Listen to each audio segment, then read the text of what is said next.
Is this film produced by Disney or It's Lucasfilms. It's Lucasfilms. Is Disney involved? That I'm afraid that detail I don't exactly know. Who's the production company? I'm going to find out now. Bear with me. Feminist track record of making some very strong feminist films like Little Mermaid, Beauty and the Beast, things like that.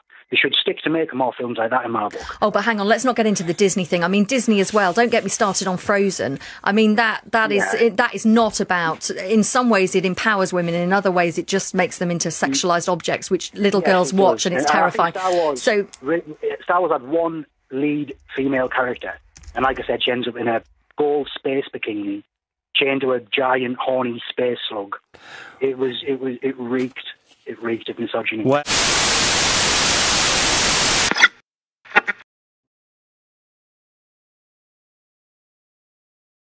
So the penultimate week of July 2017 will be remembered as something of a bittersweet experience for the woke community on Twitter. On the one hand, it'll be remembered for the massive outpouring of joy and raucous celebration that followed the announcement of the first ever transsexual Doctor Who, when over 80% of tweeters empowered enough to record their instant thoughts on a public platform for the entirety of space and time cheered with delight. Sadly, a small amount of man-babies attempted to spoil the party by spewing vile hatred from their parents' dank, dark basements. But thankfully, progressive corporate allies in the likes of The Guardian and the Huffington Post moved quickly to shine a light on their bigotry by exposing the fundamental flaws in their arguments and thusly turning them into fun figures for all the family to ridicule into silence. But 2 days later came the tragic news that the life cycle of one of the most progressive and woke voices on the entire internet had passed. Godfrey Elfwick will be remembered as possibly the first openly demisexual, genderqueer, wrong-skinned Muslim atheist on Twitter, a person ahead of their time in so many ways. Godfrey fought to champion awareness of transracial rights for many months before the Rachel Dolezal scandal brought this phenomenon to the wider public's attention. And when it did, he bravely showed solidarity by creating the wrong skin hashtag, which trended throughout the world. Among his many other accomplishments, he championed the Pregnancy for All campaign and argued for men's natural-born right to also experience periods. Of course, many suspected that all was not what it first seemed with Godfrey's woker-than-woke social justice persona, and his memory will always be tainted by the repeated claims that he was in fact the very thing he said he feared the most: a childish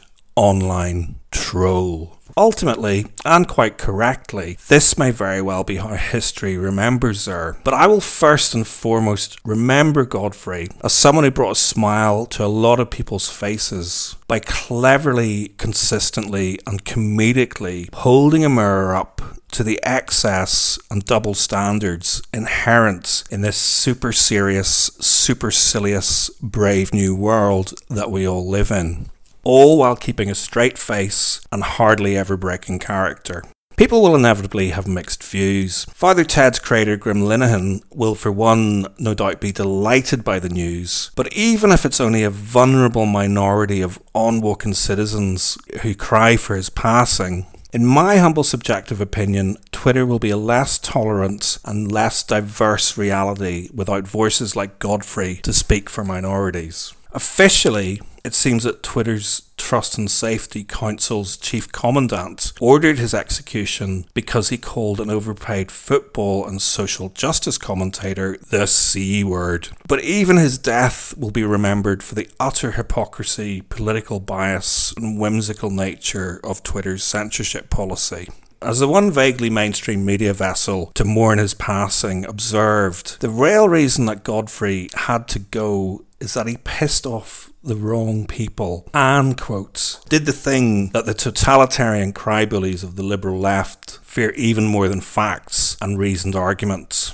Godfrey ridiculed them. To have your tweet singled out for praise by Godfrey was the kiss of death. It generally meant that you were as humourless, as self-righteous and sanctimonious as Godfrey purported to be. Godfrey first came to wider attention when he educated World Service listeners on the racist and homophobic tropes apparent in the first Star Wars film, which insensitively portrayed a deep-voiced black dude with a penchant for rap music as the villain of the piece. But if this really is the end for Godfrey, they will perhaps be best remembered for holding a mirror up to some of the bigotry apparent in the hysterical media narrative pushed by many a progressive in the aftermath of Donald Trump's election victory. In late November 2016, The Guardian published a controversial, unattributed opinion piece entitled "Alt-Right Online Poison Nearly Turned Me into a Racist." It was one of numerous articles published in the aftermath of the US election, offering perspectives on the so-called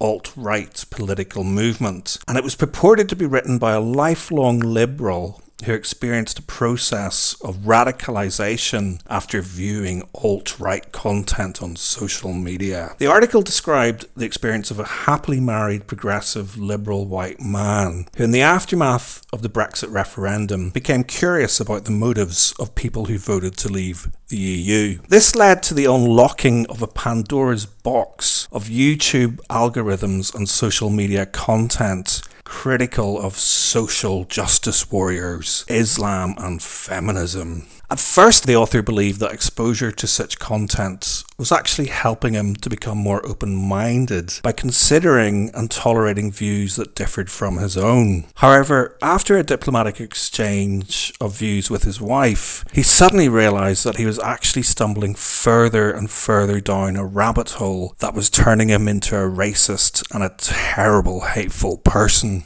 PC culture has gone too far, he found himself justifying. We should be able to discuss these things without shutting down conversations by calling people racist or bigots. The indoctrination was complete. The article was shared widely on social media. Some protagonists observed that it read like a parody, echoing some of the most ridiculous, cliched and intolerant perspectives of the progressive left. But many others, including Pulitzer Prize award-winning journalist Glenn Greenwald, promoted it as yet further evidence to support the proposed narrative of the radicalization of young men by internet lols and memes.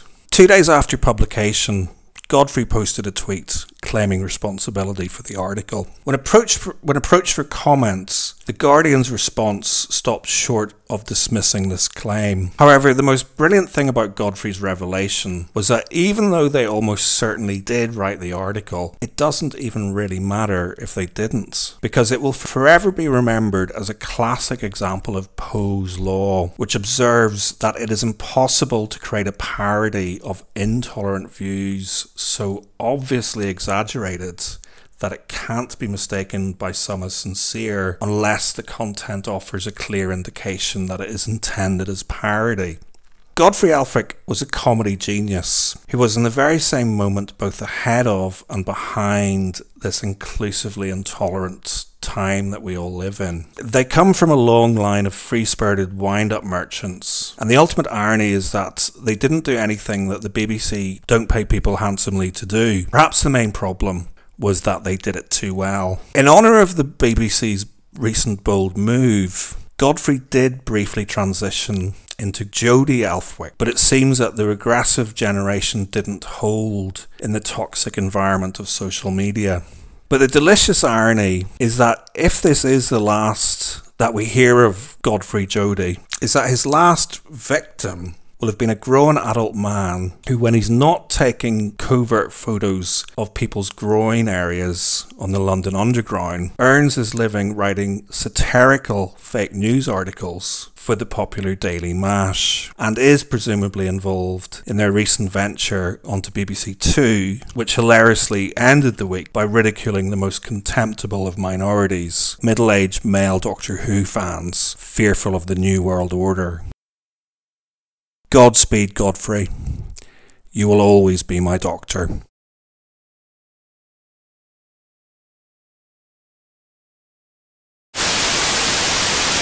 Can't you see it too? There's an elephant in the room.